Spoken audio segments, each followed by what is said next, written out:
जय जगन्नाथ। आंभे शुणी आसुछंती सूर्य और चंद्रमा को आधार करी जो 27 जोग संगठित होउछंती। आज आम जानिबा आयुष्मान जोगरे जन्मग्रहण करथिबा जातक। ये नाटी शुणिले आम निश्चिंत भाव में जानीपर आयुष्मान मान हूँ आयुष।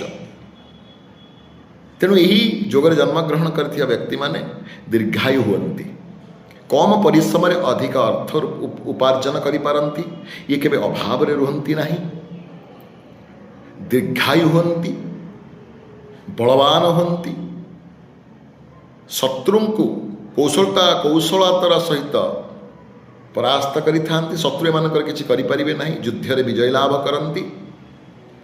एमाने कविता कहानी साहित्य प्रति रुचि रखन्ति।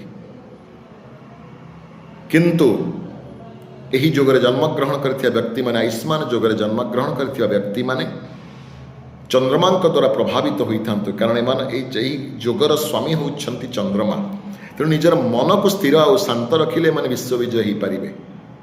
प्रत्येक पूर्णिमा दिन कौन सी जलाशय पाखरे झरणा हो, नदी हो, पुष्करणी हो बा सागर हो, सेठी बसी चंद्रमा को दर्शन करी निजर इष्ट मंत्र जप करंतु बा गुरु मंत्र जप करंतु बा ध्यान करंतु, निश्चिंत भाव में भल फल धब। यही जोगरे जन्मग्रहण करथिबा व्यक्ति पाखरे केबे धनर अभाव रहिबनी। पाखरे पैसा नथिले मध्य कौन कार्य बंद हम ना, कवि हो जीवे, दीर्घायु हो पारती। बहुत सुंदर भाव में समय मिले श्रीक्षेत्र जगन्नाथ धाम को जाइकिरी माँ भुवनेश्वरी को दर्शन कर वस्त्र पुष्प अर्पण करंतु। जय जगन्नाथ, जय जगन्नाथ, जय जगन्नाथ।